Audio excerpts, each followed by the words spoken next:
Boa noite a todos e a todas. Sejam todos muito bem-vindos para mais um encontro do projeto Reflexões Filosóficas. E hoje vamos falar de Nietzsche, né? Autor importantíssimo da filosofia, com o professor Richard Fonseca. Esperar o professor entrar aqui para a gente dar início. Grande Antônio.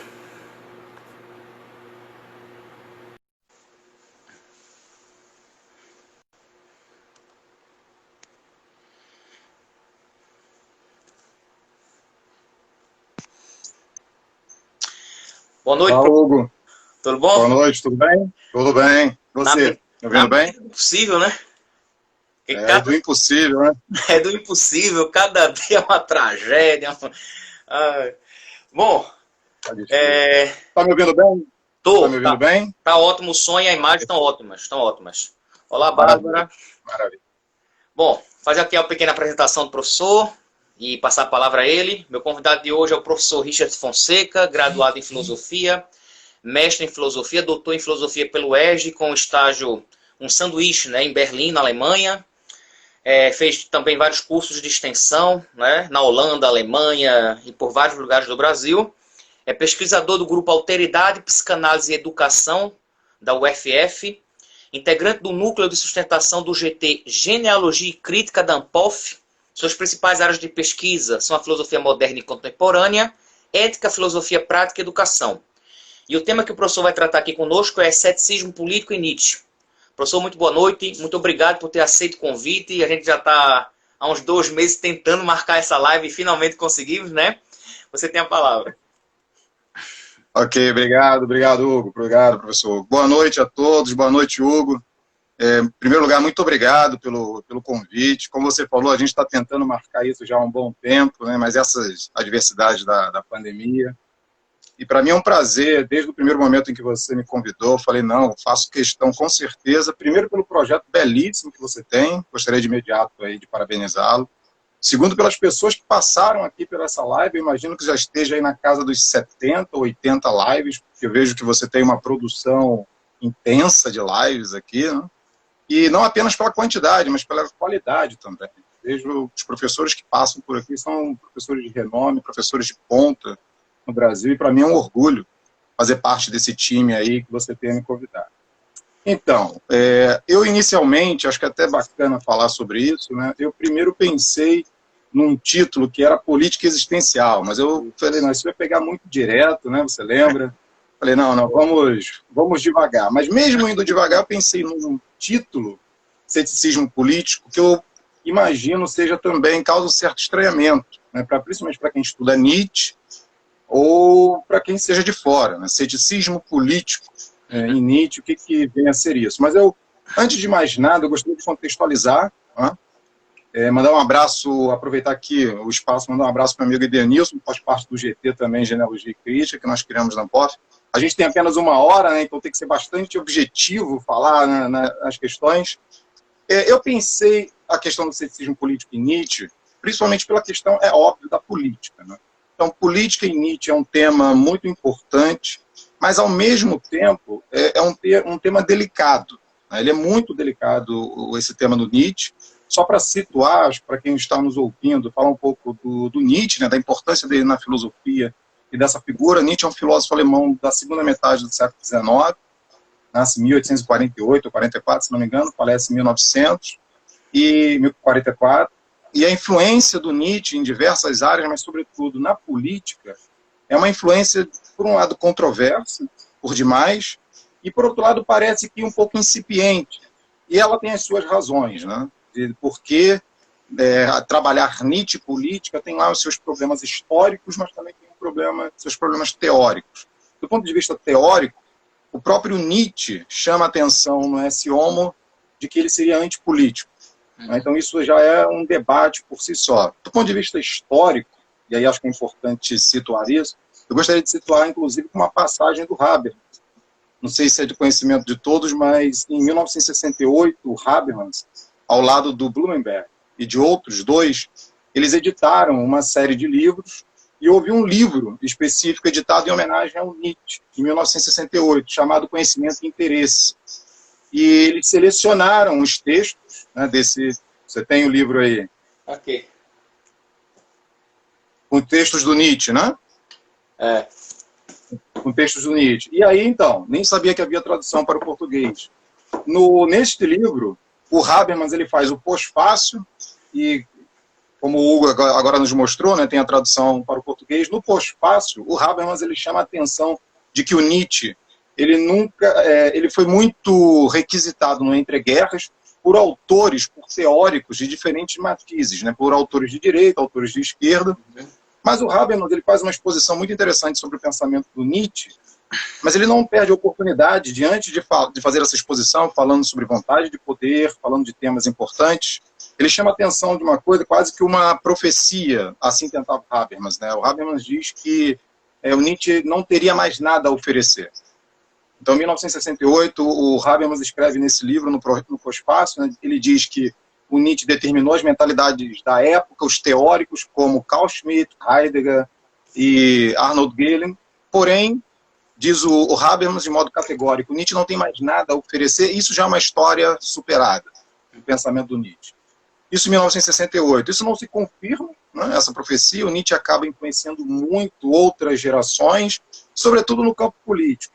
E eu queria chamar a atenção de dois grandes teóricos, né, que o Nietzsche acaba influenciando, um é o MacIntyre e o outro é o Bernard Williams. Existem outros tantos, outros textos, mas esses dois eu acho que tem um lugar de destaque no pensamento filosófico contemporâneo.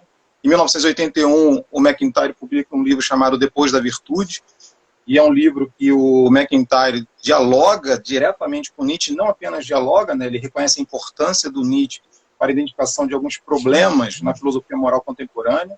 Ele tem não só capítulos, mas passagens importantes com relação a isso. E em 2003, o Bernard Williams, ele também escreve um livro chamado Verdade e Veracidade, e neste livro ele reconhece a importância do Nietzsche no campo político. E aí começa, então, acho que começam as questões que eu gostaria de trazer aqui, né? Então, o Bernard Williams, ele vai reconhecer a importância do Nietzsche na identificação da problemática entre verdade e veracidade. Nietzsche, segundo o Bernard Williams, teria sido o primeiro a ver esse problema.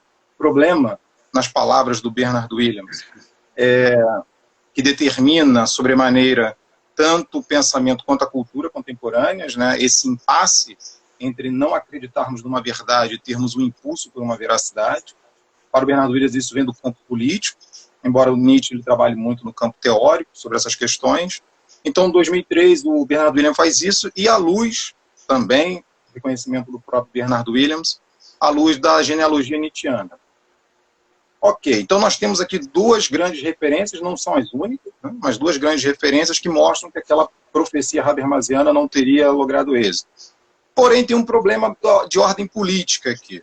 Eu gostaria ainda de contextualizar ainda mais, que é o seguinte: quando nós falamos política em Nietzsche, né, discussão política, o primeiro conceito que vem à mente é o conceito de poder, principalmente um autor que tenha trabalhado a questão da vontade de poder, embora não tenha trabalhado a vontade de poder no campo político, especificamente. Mas quando a gente pensa poder em Nietzsche, política, a gente pensa que há uma relação direta. Nós temos isso que eu falei, dois autores, entre tantos, mas que se apropriaram de alguns pensamentos do Nietzsche para relacionarem, para desenvolverem as suas ideias. E é aqui que mora o primeiro problema com relação à política em Nietzsche. Então, essa conversa aqui de hoje, eu gostaria de responder a duas perguntas. A primeira, Nietzsche é um pensador político ou não? Essa é a primeira pergunta. Se Nietzsche ele seria ou não um pensador político. E segundo, se Nietzsche for um pensador político, qual a sua contribuição para a filosofia política, para a teoria política? Por mais trivial que possa parecer essa pergunta, se Nietzsche é ou não um pensador político, na literatura secundária do Nietzsche há uma discussão muito forte sobre isso. Por quê? Reparem, eu falei, e no caso o Hugo também repare, eu falei desses dois autores que se apropriaram. Quando nós falamos da filosofia política do Nietzsche, a massa de teorias, a massa de textos que nós temos são apropriações. Nietzsche é um crítico da democracia, Nietzsche é um crítico do Estado, Nietzsche critica a relação política. O que nós temos, isso é muito bom observar, dois pontos para responder se Nietzsche é ou não pensador político. Primeiro, que Nietzsche ele tem críticas às instituições políticas, críticas às formas de governo, críticas ao Estado, mas parece que ele não tem, de fato, uma teoria política. Esse é o primeiro ponto. Segundo ponto, E esse ponto que eu estou chamando a atenção é importantíssimo. Já tem um texto da Martha Nussbaum que ela vai tratar exatamente, esse é o título: seria Nietzsche um pensador político ou não? Então, mas esse é um primeiro ponto. Segundo ponto, além de Nietzsche ter oferecido muitas críticas às questões políticas, ele próprio reconhece por 2 vezes de maneira explícita, tanto no Crepúsculo dos Ídolos quanto no Esse Homo, ele reconhece de maneira explícita o seu viés antipolítico. Então, Nietzsche ele diz isso em Crepúsculo, ele diz, inclusive, até uma passagem que eu trouxe para fazer uma citação aqui, né, de que a política ela é contrária à cultura, no Crepúsculo dos Ídolos. E no Esse Homo, ele diz que ele é o último filósofo antipolítico. E essa questão de que, essa pergunta, Nietzsche seria ou não um pensador político, eu insisto nesse ponto, está atrelado a reconhecermos se ele tem ou não uma teoria política. Ok? Esse é o ponto. E essa é uma discussão que você tem na Nietzsche Studien, essa é uma discussão que você tem na literatura secundária. Porque para reconhecer o Nietzsche como pensador político, não basta simplesmente recorrer, não simplesmente, mas não basta recorrer às críticas dele, se ele tem ou não uma teoria. Então, para Brian Lyra, que é um professor da Universidade de Chicago, um nome importantíssimo na Nietzsche Studien, Nietzsche não tem um pensamento político, e a justificativa dele, do Brian Lyra, é porque ele não tem uma teoria de justificativa da legitimidade do poder do Estado. Então, você não pode encontrar em Nietzsche uma teoria política em razão disso. Thomas Brober, outro importantíssimo também na literatura secundária, também afirma, inclusive, pega essa passagem do Esse Homo que eu citei, né, do Nietzsche como antipolítico, explora isso, e explora a ponto de redigir um texto em 1998, uma polêmica, onde ele diz que Nietzsche jamais escreveu sobre política. Ele começa o texto, inclusive, dizendo isso. Assim, Nietzsche jamais escreveu sobre política e Nietzsche não se interessava por política. Então, e esse texto ele causa uma reação dentro da comunidade filosófica, né, uma reação direta, um texto escrito contra o Thomas Broder, nesse sentido, né, contra os seus argumentos contra o Thomas Broder, dizendo que é um absurdo, que é desde o nascimento da tragédia até o Esse Homo, não tem um livro, um texto que ele não mencione questões políticas. Mas o ponto não é mencionar questões políticas. É isso que eu estou chamando a atenção aqui. É isso que tem a ver, inclusive, com o meu título, Ceticismo Político. Não é questão de mencionar. A questão é de entender ou reconhecer se ele tem uma teoria política. Bem, por que eu escolhi esse ponto, além de problemático, tal como ele, né, parece ser, e desse título? Tem muito a ver com o título. O título não é meu, Ceticismo Político, né? Existe um ceticismo político, não colocar aqui, teve uma live muito interessante, ceticismo e política, né? Uhum. Mas eu acompanhei até onde eu pude, mas existe na filosofia uma corrente, né, de ceticismo político, mas o que o Nietzsche, ou o que eu estou falando aqui, não é esse ceticismo político à la Isaiah Berlin, não é nesse sentido. O ceticismo político que eu estou falando aqui, o ceticismo político que está preocupado com essa pergunta, afinal, Nietzsche tem uma teoria política ou não? Consegue responder ao Brian Lyra ou não, e outros tantos? Esse título ele tem a ver com um livro publicado em 2007 pela professora Tasmin Shah. E o livro, imagino que ainda não tenha tradução para o português, o título do livro é exatamente esse, né, em inglês, Nietzsche e o Ceticismo Político. Esse é o título do livro. E essa é a ideia. E ela pega justamente esse conjunto de ideias aqui para tentar responder isso, se Nietzsche tem ou não uma teoria política do Estado, uma teoria política do poder. Okay? Então é nesse universo que eu gostaria de discutir e de trazer aqui para a gente conversar um pouco. Pois bem, esse é o ceticismo político, para responder a essa pergunta. O que ela faz? O que a autora faz, e o que eu gosto muito dessa visão dela, e era algo, inclusive, que eu já estava acompanhando. Eu vinha desenvolvendo, como você mesmo falou, né, Hugo, no início. Eu faço parte de um GT, penso eu, o GT mais novo da Ampof, que se chama Genealogia e Crítica, e lá nós não discutimos apenas Nietzsche, né, nós discutimos outros autores, Bernard Williams, Foucault, todos aqueles que um dia se interessaram por discutir a problemática da genealogia. E eu observei, lá nas minhas pesquisas, que havia um conceito político importantíssimo que ele era, de certa forma, negligenciado pelo mainstream. Assim, as pessoas estão mais interessadas em discutir sobre poder, toda vez que falam sobre política, e no caso do Nietzsche também, né, como eu coloquei, se o Nietzsche tem ou não uma teoria política, se ele tem ou não uma justificativa do poder do Estado. Foucault é um outro importante também para ter, de uma certa forma, nos influenciado em pensar política e pensar nessas relações de poder. Mas eu queria até contar uma coisa curiosa aqui, antes de entrar no livro da Tans Michal, que o Bernard Williams, que eu citei há pouco, é muito influenciado pelo Nietzsche, e escreveu esse livro em 2003, nesse livro ele dedica um capítulo ao problema da autoridade. E é esse tema que eu venho já há 1 ano e meio, mais ou menos, perseguindo. O papel da autoridade nas questões políticas. E ele tem lá os seus argumentos sobre o conceito de autoridade no campo político, no campo das relações intersubjetivas, pré-políticas, interpessoais, etc. Ele tem uma frase que me chamou muita atenção, que ele diz assim, se não há autoridade, temos apenas poder. Toda vez que você não tem autoridade, a única coisa que você terá são relações de poder. Essa frase, num argumento que ele coloca, me chamou muita atenção ali, né? Como se ele estivesse fazendo uma certa apologia à noção de autoridade. Então eu comecei quase que direcionar os meus olhos para essa questão, ou seja, quando a gente fala sobre política, a gente não estaria falando tão somente das relações de poder, mas precisaríamos, por exemplo, pensar sobretudo naquela tríade weberiana de autoridade, poder e legitimidade. E foi um pouco o que eu vi nesse livro, né? Um pouco não, foi exatamente isso que eu vi no livro da Taz Michal, Ceticismo Político. No livro, ela encara de frente essa problemática, e se existe ou não uma teoria política em Nietzsche, e ela diz um sonoro sim a partir desta problemática, da problemática da legitimidade.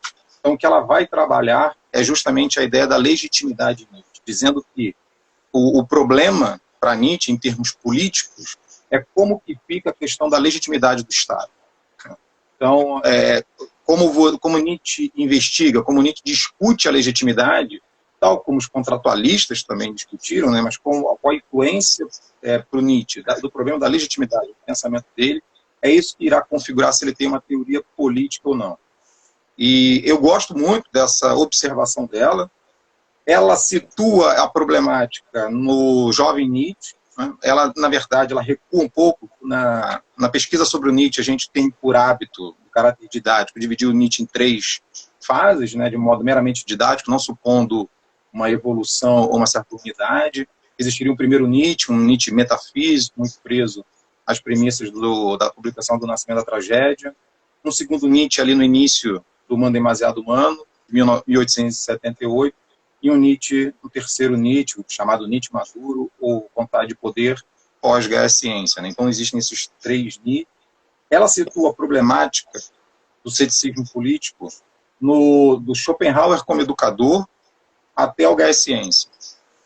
O que eu entendo e concordo, porém que eu vou mostrar aqui, para mim, o modo como eu concordo com ela em algumas premissas, mas discordo de outras, eu já situo a partir de humano até a ciência. Inclusive, até na chamada que eu fiz, quando você colocou lá o cartaz, quando eu divulguei aqui no Instagram e no Facebook, eu fiz questão de dizer isso. Né? E o modo como eu estou analisando o ceticismo político e Nietzsche, eu estou fazendo esse recorte. Eu estou discutindo do humano até a ciência. Então, o problema para ela é o problema da legitimidade. Né? E como que o Nietzsche vai investigar essas questões. Por que ela chama de ceticismo político? Ela chama de ceticismo político, e eu concordo, eu acho bem interessante, é porque, na verdade, o Nietzsche percebe, e para ela identifica já ali no Schopenhauer como educador e também o Humano Demasiado Humano, de que o Estado moderno, ele tem uma demanda por consensos para poder legitimar as suas regras e suas normas. O Estado moderno, ele precisa de um consenso, mas, ao mesmo tempo, é um Estado moderno que também preconiza um secularismo.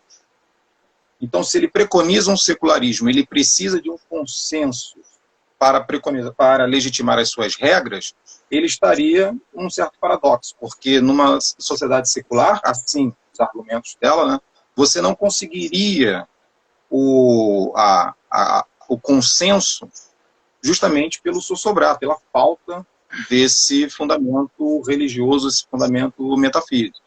O ceticismo, para ela, estaria no fato de que, para Nietzsche, e é uma tese forte dela que eu gosto, Nietzsche não abre mão da estabilidade e da autoridade política.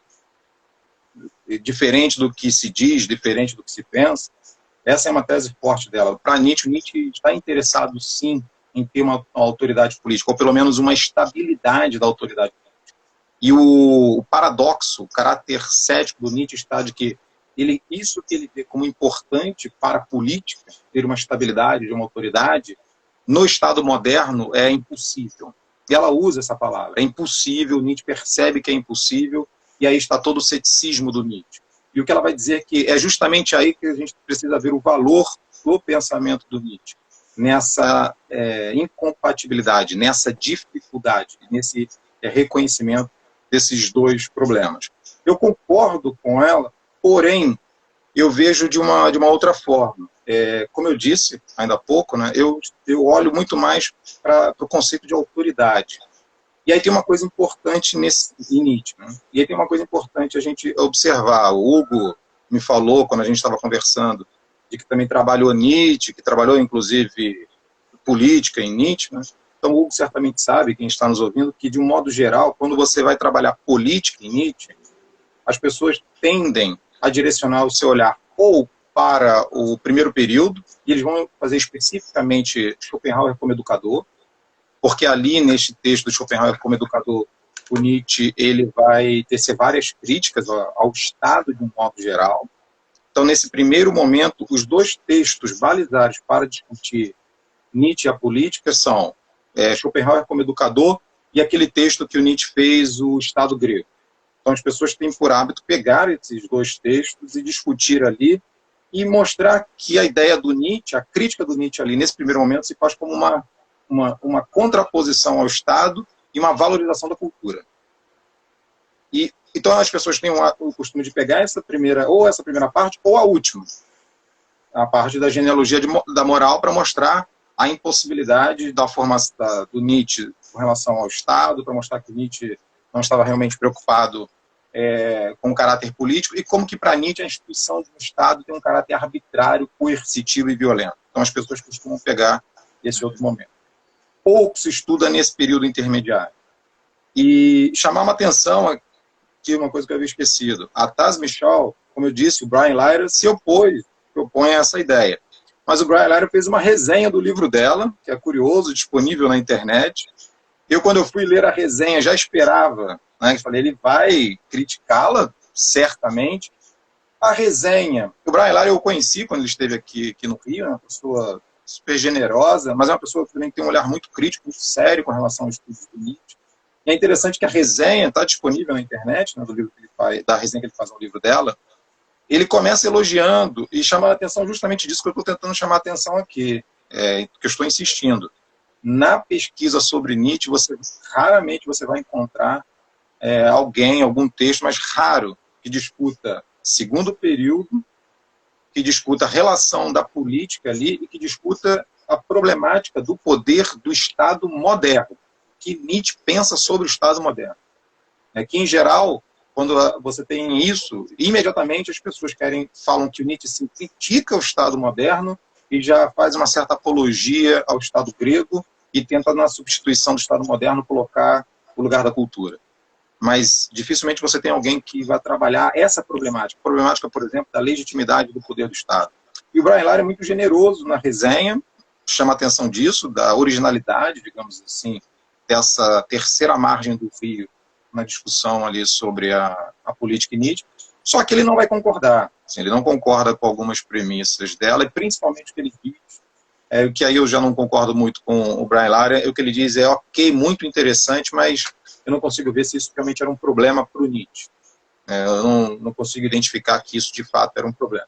Bem, eu me coloco ao lado dela e vejo sim que era um problema para o Nietzsche. Como? Então vamos lá. Primeira coisa, no Humano Demasiado Humano, e como eu fiz esse recorte, quais são as impressões que o Nietzsche tem com relação ao Estado? E aí o que é interessante, o Nietzsche está pensando, como eu disse aqui, no Estado moderno. Né? Quais são as impressões?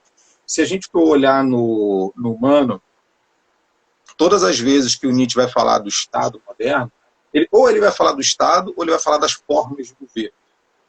E quando as formas de governo, no caso as formas democráticas e socialistas, ele vai estar preocupado com essa questão da autoridade.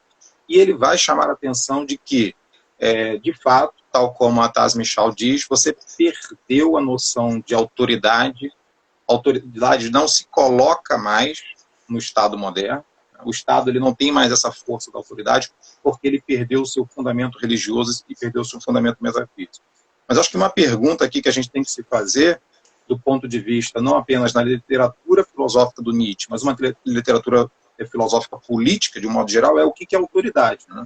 Então, o que a gente entende por autoridade quando a gente está falando disso, e o que o Nietzsche entende por autoridade. Eu acho que para qualquer pesquisador do Nietzsche, e eu arrisco a dizer isso, se você pergunta sobre o conceito de autoridade no Nietzsche, eu tenho a minha suspeita, uma forte suspeita, que vou imediatamente pensar no aforismo 9 do Aurora, que está aqui dentro desse recorte que eu faço. O recorte que eu faço é humano, aurora e gás ciência. Então, quando você fala em autoridade, a pessoa vai pensar imediatamente a autoridade, como Nietzsche coloca ali no aforismo 9 de Aurora. E como é que ele coloca no aforismo 9 de Aurora? Vou até ler aqui, faço questão para... Não vou ler o aforismo todo, apenas essa parte, né? O Nietzsche diz, ele está falando sobre a relação na moralidade dos costumes, e aí ele vai falar da relação entre liberdade e autoridade, liberdade e tradição. E aí o Nietzsche diz, ele faz uma pergunta, o que é a tradição? E imediatamente ele responde, uma autoridade superior a que se obedece não porque ordena o que nos é útil, mas porque ordena. Em Itália. Não vou continuar, mas acho que só essa parte aqui nos bate. Então, quando se pensa em autoridade, muito na pesquisa do Nietzsche, eu tenho observado, pensa-se sobre essa questão da autoridade ordenar. E, de fato, a autoridade ela tem uma relação de mando e obediência na literatura política e filosofia política e no Nietzsche. Isso é um fato. Ter uma autoridade significa que você tem alguém que obedeça. Então, ter autoridade você é alguém que está colocando o poder por sobre um determinado grupo. Então, a autoridade tem essa noção. Mas uma coisa que eu percebo é que há um olhar extremamente negativo, correto, até certo sentido, porque para Nietzsche, o Nietzsche ele critica mesmo um caráter de autoridade que se coloca sem dar a possibilidade para que os subordinados, os cidadãos, os indivíduos entendam as razões daquela autoridade. Ele está certo. Vou dar um exemplo aqui, eu acho bem claro para isso, para quem quiser procurar. Quando Nietzsche começa a falar do espírito livre, ou humano demasiado humano, que é o que está aqui em questão, o Nietzsche começa a falar sobre o espírito livre no capítulo sobre a cultura. Então é lá no capítulo que ele tem, que é o capítulo 5º, salvo engano, antes, né, que antecede um capítulo que ele vai falar sobre o Estado, um olhar sobre o Estado. Então, no capítulo sobre cultura, ele vai falar sobre o espírito livre. E o espírito livre, uma das marcas centrais que o espírito livre, que o Nietzsche oferece ali no livro, é o fato de que o espírito livre, ele entende as razões segundo as quais ele age. Inclusive, O Humano Demasiado Humano é um livro bem problemático, digamos assim, né, nos estudos do Nietzsche, porque é um livro chamado um tanto positivista, é um livro quando Nietzsche flerta muito com a ciência, é a ruptura das suas teses metafísicas, mas é um momento, como Nietzsche pareceria, inclusive, ser um tanto racionalista, digamos assim. Então é um livro, e até um detalhe, Hugo, eu participei há 2 semanas de uma banca de doutorado da Rural, remoto, né, e da pós-graduação de História. E o rapaz que defendeu a tese, muito interessante, diga-se de passagem, ele fez uma análise das publicações que tinha a ver com o tema dele, do iluminismo francês. Ele fez uma análise das vendas dos livros na França para um determinado período. E ele observa que a venda dos livros do período intermediário é a mais baixa, bem menor do que do período primeiro, do Nascimento da Tragédia, e do posterior. Uma das coisas que ele gostaria de argumentar é o certo descaso que há com o período intermediário. Não é uma novidade isso que ele tenha falado, não que também seja um argumento tão forte assim, mas de fato o período intermediário ele não é muito, digamos, recorrido ou estudado, porque olha-se muito mais para as questões lá do terceiro período, que é um período mais normativo. Então, por exemplo, para falar de política, talvez alguém que estivesse aqui falando de política, que a gente vai encontrar mais no terceiro período, que é um período normativo. Mas eu acho importantíssimo, nesse momento, a gente pensar no período intermediário por essas questões. Primeiro, como Nietzsche pensa a autoridade, como ele pensa as questões da legitimidade. E o espírito livre, neste capítulo, ele é justamente uma mostra disso, de que na relação com a autoridade, o Nietzsche vê de fato ali um problema, porque a autoridade, quando a autoridade ela se coloca, ela dificulta que você entenda as razões das suas ações. O famoso livro do Walter Kaufmann, né, alguém quer colocar uma pergunta? É a Bárbara. Pode sim, Bárbara. Se quiser, pode botar nessa caixinha de perguntas aqui, que aí fica salva. Que aí eu faço. Ou se quiser responder agora, professor. Deixa eu só fechar. Se ela botar na caixinha, depois você pega. Pronto. Deixa eu só fechar esse argumento. Bota na caixinha, Bárbara, que depois aí eu coloco. Tá. E aí, o Walter Kaufmann, no famoso livro dele, né, de 1950, o Nietzsche, filósofo, anticristo, psicólogo, ele chama atenção disso. Assim. Primeiro, o Walter Kaufmann, primeira coisa importantíssima, o Walter Kaufmann é, na literatura, alguém que defende um Nietzsche como Nietzsche antipolítico. Primeira coisa, isso é importante. Segundo, todo o capítulo que ele irá dedicar para a política, o que ele vai mostrar, entre outras coisas, ele vai se valer muito do Nietzsche, do Schopenhauer como educador, e o que ele vai mostrar, assim, todas as letras, é justamente de que, para Nietzsche, a autoridade política, a autoridade do Estado, Nietzsche é contra, no Schopenhauer educador, da autoridade política e da autoridade do Estado, justamente porque essa autoridade ela pressupõe uma conformidade. E o argumento do Walter Kaufmann é a conformidade do Estado impede uma autorrealização do indivíduo. E é um argumento do Walter Kaufmann à luz dos argumentos do Nietzsche. Né? Então, como eu disse, não está errado, digamos assim, né? De que, de fato, Nietzsche é um crítico dessa noção de autoridade. Porém, o que eu tento mostrar aqui, que eu estou tentando falar, e é uma coisa que eu estou perseguindo, que eu estou pesquisando, é justamente de que o fato do Nietzsche mostrar essa força da autoridade, essa conformidade, e que tipo de conformidade nós estamos falando aqui quando nós falamos de razões, né? Porque a autoridade ela tem um caráter prático de determinar as suas ações, mas ela tem um caráter teórico também. Né? A autoridade ela se impõe enquanto uma conformidade das razões segundo as quais você age, das razões segundo as quais você determina uma ação para você. Então, essa conformidade aqui é uma conformidade tanto prática quanto teórica, e esse seria o problema, um problema que impediria a autorrealização. Mas, quando nós observamos a partir ali do humano demasiado humano, o Nietzsche vê isso como um problema, sim, da autoridade, mas um problema também quando não há autoridade. E é aí que eu chamo muita atenção, né, resgatando aquela passagem que eu falei do Bernard Williams, ele chama atenção também disso, né, de que quando você não tem a autoridade, quando você não tem justamente essa experiência, essa relação com a autoridade, o que você terá é apenas coerção. Isso é importantíssimo na percepção do Nietzsche. A perda da autoridade ou a dificuldade de você ter uma autoridade que você consiga realmente entendê-la enquanto legítima, é você caminhar para um Estado ou caminhar para toda e qualquer relação que ela se coloque de maneira coercitiva. E aqui, Hugo, eu queria chamar a atenção disso. Né? Vou dar, assim, citando de cabeça, não vou lembrar muito bem o número, mas tem no Humano Demasiado Humano, quando Nietzsche vai falar, por exemplo, no capítulo dedicado a um olhar sobre o Estado, no Humano Demasiado Humano, ele vai falar sobre o direito. E o Nietzsche está olhando para a Alemanha do seu tempo. Né? Então, ele está olhando para a unificação da Alemanha naquela época, e justamente para uma unificação dos seus dispositivos legais, para a unificação dos seus códigos, que eram os povos, agora está se tornando um Estado. A gente tem o hábito de ler o Zaratustra. No Zaratustra tem lá emblemático, quando ele fala do Estado, né? Do Estado com relação aos povos. No Humano Demasiado Humano também tem uma relação, quando ele vai falar do Bismarck, da relação do Estado com relação aos povos. O que a gente está falando é isso. E aí tem no momento ali, quando ele está falando sobre o direito, ele diz assim, olha, os juristas de hoje, poderia praticamente dizer, os juristas aqui da Alemanha, eles estão diante de um impasse. Qual é o tipo de direito que nós teremos?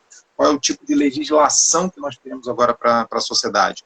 Uma legislação fácil de se compreender ou uma legislação interpretativa? Uma legislação no estilo romano, diz o Nietzsche. Uma interpretação que você precisa explicar as razões segundo as quais você está agindo.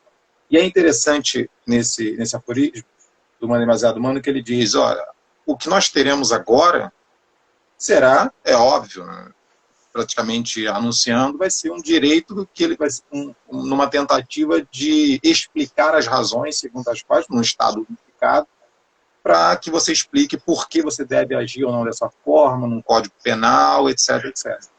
Mas é o Nietzsche disse, porque o problema é que nós não temos mais aquela autoridade que foi perdida. Porque aquela autoridade anterior, aquela autoridade que havia nos povos, era uma autoridade que não havia necessidade dessa explicação. E tampouco nos levaria para uma coerção como vai levar. E aqui eu quero chamar muita atenção nisso. Quando eu falei aqui no início da conversa, né, do Habermas, de como influencia outros e tal, para mim uma hipótese que eu tenho hoje, e que eu pretendo vir a defender isso no artigo, é que até para a gente lançar luz nisso que eu estou falando aqui do Nietzsche, é importante que a gente recorra hoje a alguns teóricos atuais sobre o conceito de autoridade. Atuais, entre aspas. Né? Então, eu estou chamando a atenção aqui do hegeliano Kojève, Hannah Arendt, Derrida e Paul Ricoeur, entre outros. Mas esses quatro, o que eles escreveram sobre autoridade, nos permite compreender muito do que o Nietzsche está colocando ali e nos permite, inclusive, entender esse ponto. Por que o Nietzsche diz que na falta da autoridade, que para mim o ceticismo do Nietzsche está aí, diferente da professora. Para mim o ceticismo dele, o paradoxo que eu vejo está justamente aí, de que ao mesmo tempo em que ele vê que é um problema para a autorrealização humana, é importante ter uma autoridade. Para mim o problema está aí, porque se você não tem o reconhecimento de uma autoridade, o que você terá é coerção. E aí, Hugo, quando eu digo que esses autores já ajudam, inclusive, a entender esse problema, pelo menos como ele se formula, a Hannah Arendt, ela tem um livro chamado Entre o Passado e o Futuro. Nesse livro, ela tem um capítulo que é o que é autoridade, e nesse capítulo, o que é autoridade, a Hannah Arendt ela é categórica. Ela começa o capítulo dizendo que não se pode mais falar do que é autoridade, ela deveria, inclusive, mudar o título, ela diz, e sim o que foi autoridade. E ela vai dizer o que foi autoridade, ela vai desenvolver toda a argumentação dela, para dizer que, na verdade, só existe uma experiência autêntica de autoridade, essa experiência autêntica de autoridade foi como, segundo as suas palavras, nem mesmo na Grécia, nem mesmo Platão teve uma experiência autêntica de autoridade, seja etimológica, seja na prática, seja o que for. E aí ela chama a atenção do seguinte, a autoridade, ela... Vai ter pergunta assim, vou deixar que você não vai acabar. Né?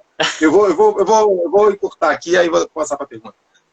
Mas isso que é só importante. Ela chama atenção e ela diz uma coisa que o Kojève também diz. Isso eu quero chamar muita atenção.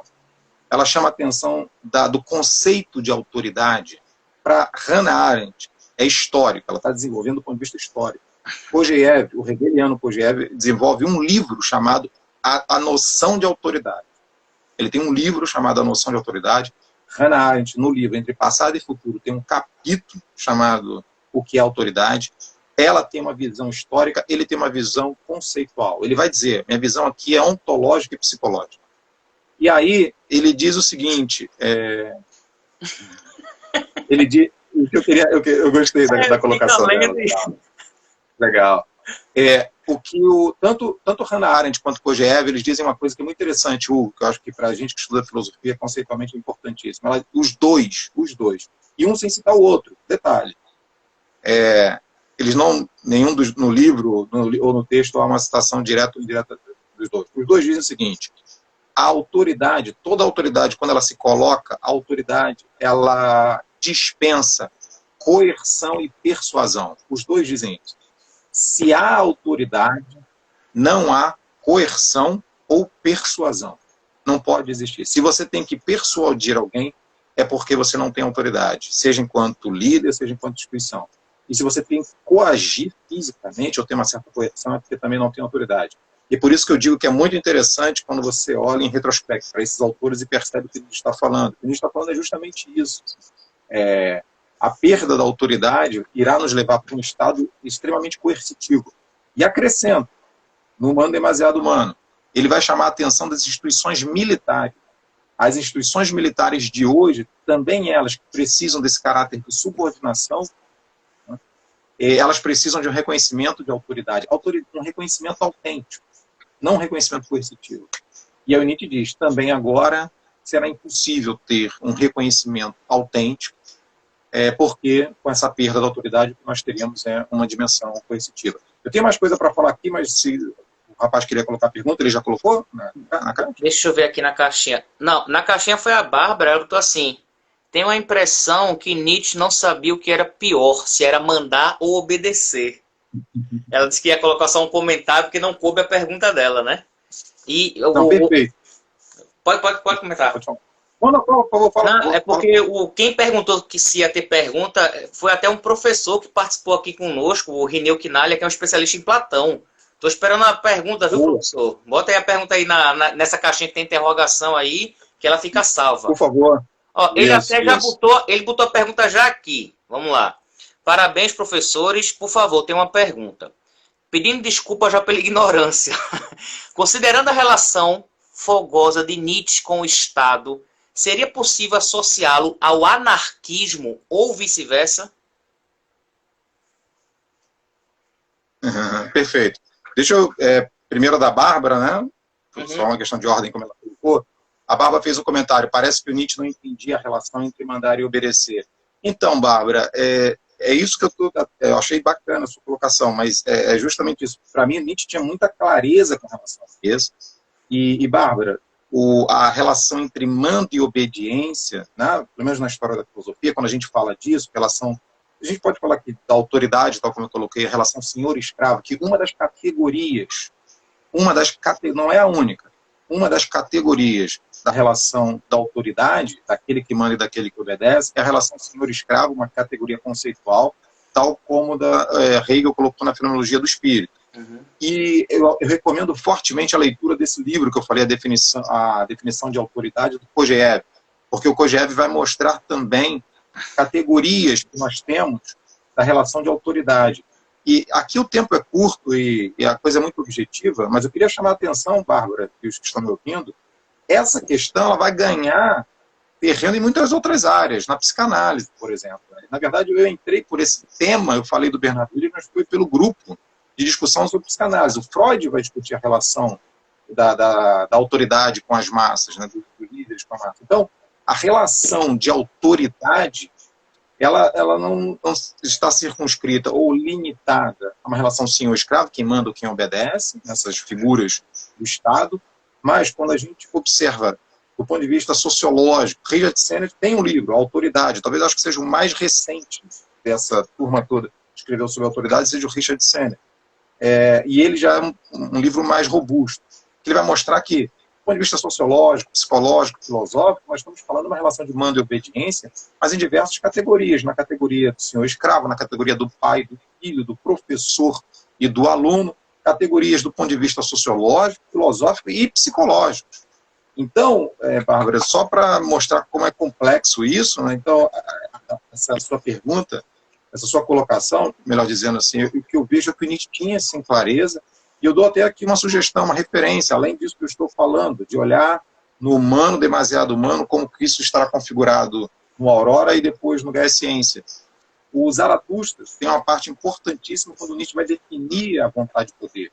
E o que ele vai falar do ponto de vista dessa autorrealização é de que essa relação entre mando e obediência, ela se dá não apenas de um ponto de vista social, relação intersubjetiva, mas também individual. Então tem uma frase no Zaratustra, no qual Nietzsche diz o seguinte, manda-se naquele que não sabe obedecer a si mesmo. Então a relação que ele tem de mando e de obediência, isso é muito claro para o Nietzsche, né? E, por exemplo, diferente de Hegel, ele vai falar uma coisa bem interessante, né? Que nessa relação de escravo, senhor e do escravo, o escravo ele se submete muitas das vezes ao mando do senhor para furtar poder. Então a própria submissão é uma estratégia, uma tática para subtrair poder e para, quem sabe, inverter aquela lógica. E aí de onde vem essa questão que a gente colocou do mando de obediência. E só uma outra citação também, Bárbara, essa relação de mando e obediência é importantíssima, seja no Zaratustra, seja na concepção de vontade e poder do Nietzsche, de mandar e obedecer a si mesmo. Mas isso é uma outra história. Agora, voltando para esse contexto, no contexto do período intermediário, ele também tem clareza, muita clareza com relação a isso, e pegar a pergunta do professor, se o Nietzsche, na relação política com o Estado, ele está falando de uma questão anárquica. Relação fogosa de Nietzsche com o Estado, seria possível associá-lo ao anarquismo ou vice-versa? Então, obrigado, professor. De novo, eu acho que existem diversas associações que fazem com o Nietzsche. O que eu comecei aqui, a minha proposta aqui hoje, embora tenha que ser muito rápida, é pensar o seguinte: o que se tem, na maioria dos casos, do ponto de vista político, com Nietzsche, são associações. Se nós pegarmos aqui, vai numa livraria e pega o que você tem de Nietzsche e política, existem 2 livros imediatamente que serão sugeridos. Um livro do Ansel Pearson, Nietzsche como pensador político, e o do Losurdo, né, que fala sobre o radical aristocrata. Então, Nietzsche ele é associado, ele é apropriado com muitas vertentes políticas. Então, pode ser, não vejo como as pessoas, de repente, não associarem. O que eu estou dizendo aqui, o que eu estou tentando defender, e ao lado dessa autora, é que, na verdade, o Nietzsche, quando ele pensa o Estado moderno, ele não vai pensar justamente essa relação anárquica. Ele não vai pensar nessa questão simplesmente de ter aqui uma eliminação do Estado.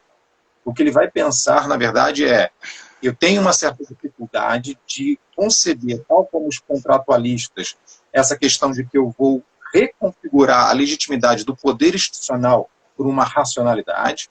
Então, não tenho como fazer isso, né, de restituir por uma racionalidade, mas eu tenho que identificar que há uma problemática na legitimidade daquele poder, mas que eu não tenho como abrir mão de uma certa estrutura, de uma certa estabilidade. E eu gostaria, inclusive, aproveitar essa pergunta do professor para reforçar a minha visão. É o que eu disse, de repente algumas pessoas podem associar com a anarquia. De novo, no Humano Demasiado Humano, no capítulo no qual Nietzsche começa, e essa pergunta me dá a oportunidade de uma coisa muito importante. Eu sei que a gente está correndo contra o tempo, mas eu acho importantíssimo. No início do capítulo que o Nietzsche vai falar sobre cultura, no Humano Demasiado Humano, e que eu citei, que é o início também que ele vai falar sobre espírito livre, o Nietzsche começa dizendo assim, que a história ensina que todas as estirpes e povos que possuem seus valores e seus princípios comuns, um senso comum, eles conseguem serem mais prósperos, eles conseguem ter um maior desenvolvimento quando você tem valores e princípios comuns. Ele começa o aforismo dizendo isso. Aí o Nietzsche diz, porém, se você quer ter realmente um progresso, você precisa ter uma quebra nesses princípios e valores comuns. Porque, com o passar do tempo, vai dizer Nietzsche, princípios e valores comuns, eles acabam se desgastando. Ali as pessoas aprendem aqueles valores sem uma certa originalidade ou sem um certo aperfeiçoamento. Ele vai dizer sem um certo progresso, ele vai dizer. E aí o Nietzsche diz, quais são os responsáveis por trazer o progresso para esses povos ou essas sociedades que possuem princípios e valores comuns? São aqueles que pensam diferente. Só que esses que pensam diferente, que trazem novos elementos, primeiro que eles sucumbem diante de um contexto que tem princípios e valores comuns. Ou eles podem não sucumbir, na medida que eles podem trazer o novo, e o novo ser integrado nesse sistema, dessa comunidade, dessa política. Aí o Nietzsche diz, só que esse sistema, e aí pegando a pergunta do professor, esse sistema ele pode também implodir, porque imagina, você traz num sistema algo anárquico, revolucionário, você pode implodir. Aí o Nietzsche diz, então o que é importante é que você tenha um sistema saudável, capaz de absorver o novo, e ele usa uma palavra da biologia, né, seja capaz de existir uma inoculação do elemento estranho nesse sistema, e esse sistema ser forte para não sucumbir, mas para suportar e progredir, ter uma coisa nova. Nas minhas pesquisas, o Nietzsche faz esse aforismo pensando no historiador Tucídides. Ele leu, o Tucídides ele tem um comentário que ele fala sobre o povo germânico, que o povo germânico teria uma consistência em si. Então o Nietzsche está falando de uma certa consistência. Mas para além disso, o professor que fez a pergunta, como é que o Nietzsche fecha esse aforismo? Ele fecha esse aforismo com uma resposta para a gente. Ele fecha esse aforismo dizendo, tal como na educação, o professor ele tem que ser aquele que traz elementos diferentes para o aluno, causa feridas, vai dizer ele, no aluno, mas que tenha cuidado também para não fazer com que o aluno sucumba. E aí qual é o outro exemplo? O Estado. E aí ele vai citar Maquiavel. E o Nietzsche vai dizer exatamente disso. Ele fecha o aforismo dizendo, tal como Maquiavel colocou, o mais importante num sistema político não são as formas de governo, mas sim em que modo o todo consegue sobrelevar pelas liberdades individuais. E ele vai falar aqui nessa relação do tema da autoridade com relação a essa unidade, essa força. Então, pelas minhas pesquisas, pelos meus argumentos, de modo algum Nietzsche flertaria tanto com o anarquismo quando a gente vai aos textos. Pelo contrário, ele vai mostrar uma importância de existir mudanças, modificações, revisões. Temos que olhar essa questão da legitimidade, da autoridade, mas sem abrir mão de uma certa unidade. Você queria falar alguma coisa? Não é porque eu estava subindo aqui para ver uma pergunta que tinham colocado, que era para quando você acabasse eu fazer uma outra pergunta. Vamos lá. O Antônio, ele inclusive, ele está querendo fazer mestrado em filosofia e quer trabalhar o Nietzsche. Vou até, assim, se ele puder também falar com você para dar uma orientação, eu até falei para ele que também pode ajudar, né? Então a gente está aqui para isso mesmo. Ele fala assim, a invenção da tradição está de algum modo relacionado à submissão de um povo, resultando nas identidades nacionais e o Estado assumindo as vontades individuais?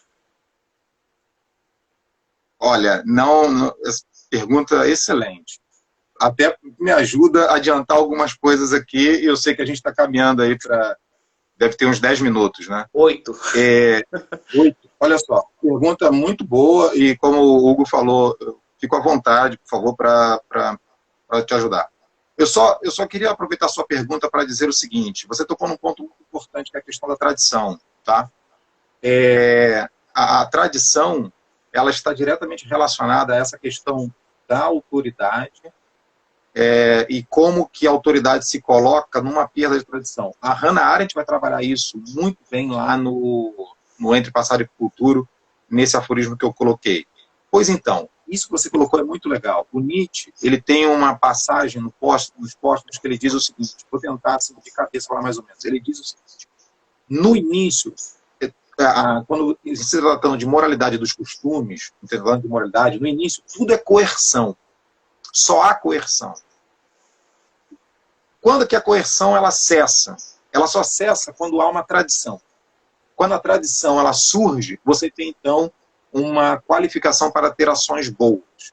E essa sua pergunta é muito interessante porque, a meu ver, essa passagem, tem uma outra passagem nos Póstumos também que o Nietzsche diz assim, chamamos hoje de moral todo aquele que se submete, que reconhece e se submete a uma lei, não, que age e se submete a uma lei por ele reconhecida. Seja uma lei do Estado, seja a voz de Deus, seja um mandamento religioso. O que o Nietzsche vai fazer com essas anotações, segundo penso? Ele vai escrever o aforismo 96 do Humano Demasiado Humano, e aí ele vai te responder bem com relação a isso. Você colocou essa pergunta. No aforismo 96, Nietzsche vai dizer que só existe moral ou moralidade ou capacidade de julgar uma ação na medida que você tem uma tradição. Sem uma tradição, o que você terá é apenas coerção. E isso que me interessa mais aqui. Me interessa justamente pensar essa relação. Quando Nietzsche estava falando da autoridade, é claro que a autoridade ela se coloca de uma forma coercitiva. É claro que a tradição para Nietzsche, assim como para Hannah Arendt, está relacionada diretamente com o passado. É como se o passado se coloca de forma quase que impositiva para o presente. Mas a Hannah Arendt faz um estudo muito elaborado, muito interessante, para mostrar que, e aí até o título do livro, né, Entre Passado e Futuro, que sem uma tradição é difícil você alimentar, inclusive, o presente em prol do futuro. Então, para ela, no Entre Passado e Futuro, as nossas crises de autoridade, sobretudo, é uma crise da tradição. Então, que ela vai chamar a atenção. E eu gosto muito disso que você falou, e eu vou correr, porque eu sei que o tempo está batendo, chamar a atenção para não parecer que eu estou forçando muito a barra, recorrendo a uma autora e dizendo, vamos entender melhor o que o Nietzsche diz sobre a autoridade, que a minha hipótese a autoridade para ele não é apenas um caráter coercitivo, mas tem uma importância de nós entendermos conjuntamente do ponto de vista político, essa autoridade, eu chamo a atenção do Crepúsculo dos Ídolos, seção 39, a seção intitulada Incursões de um Extemporâneo. Na Incursões de um Extemporâneo, seção 39, o Nietzsche vai chamar a atenção do quê? De que justamente as nossas instituições hoje, ele começa dizendo, nossas instituições não prestam mais para nada, quanto a isto se é unânime. Eu vou acelerar e vou chegar na parte que ele vai falar de tradição e autoridade. Para que haja instituições, é preciso que haja uma espécie de vontade, de instinto, de imperativo antiliberal até as raias da maldade. A vontade de tradição, de autoridade, de responsabilidade por séculos além, de autoridade pelas correntes das gerações, tanto para diante quanto para trás infinito. Esta vontade está presente? Pergunta ele. Então, funda-se algo como o Império Romano. Justamente o que a Hannah Arendt havia falado. E a Nietzsche vai dizer qual é o nosso problema hoje, para além, é claro, de uma sociedade secular, da gente não se esforçar não retomar a autoridade, mas tentar entender a relação entre as nossas ações, os nossos imperativos e a autoridade. O Nietzsche vai dizer que é a modernidade. Esse aforismo é um aforismo, o título dele é A Crítica à Modernidade. Ou seja, nós estamos muito mais preocupados com aquilo que é efêmero, com aquilo que é presente, e não com questões duradouras. O humano demasiado humano começa, no terceiro ou quarto aforismo, a gente vai dizer que o problema hoje é que a gente tem uma dificuldade de se vincular a certas instituições que nós olhamos realmente como duradouras, ou seja, de reconhecer, diria eu, inclusive, a legitimidade ou a autoridade de determinadas instituições. Nós pensamos apenas com relação ao presente, sobretudo em questões políticas, em questões do Estado. Como é que a gente está de tempo aí, Hugo? Temos 3 minutos. Tem uma pergunta aqui do Leonardo, não sei se dá para responder, mas ele fala assim, como você interpreta o aforismo 285 de O Andarilho e a Sua Sombra, em que ele parece chegar a defender a regulação de grandes fortunas? Eu respondo rapidamente, recorrendo uma vez mais a esse livro tardio, Crepúsculo dos Ídolos, no qual Nietzsche vai falar a razão dele de ser um antipolítico. E aí é bom que eu faça uma menção aqui ao que eu estava tentando dizer.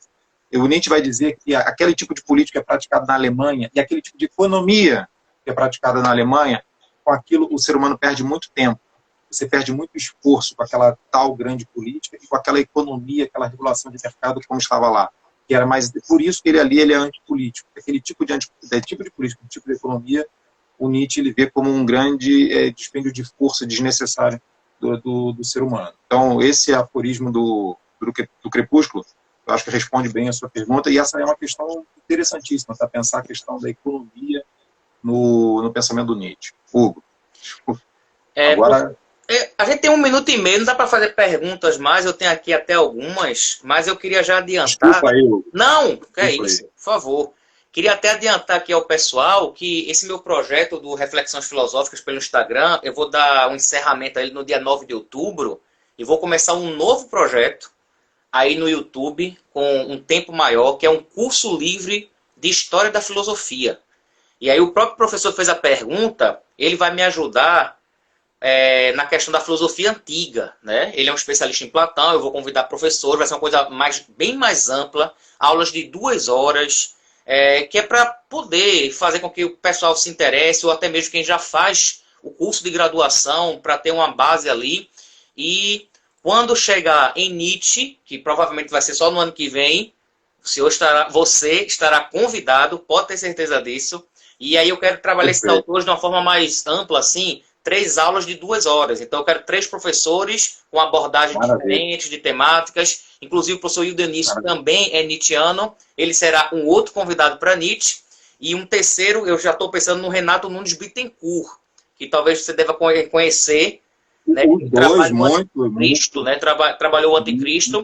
Então já estou formulando na minha cabeça aqui. Apareceu o reloginho, 20 segundos. Professor, agradeço imensamente. Lembrar que a live vai ficar salva aqui, tá bom? Ok, Hugo, eu que agradeço. Parabéns pelo projeto aí. E vamos em frente. É isso aí, desculpe aí pela pressa. Não. Um abraço. Mas no próximo projeto vamos ter mais tempo para refletir. Boa noite a todo mundo e até amanhã. Boa noite.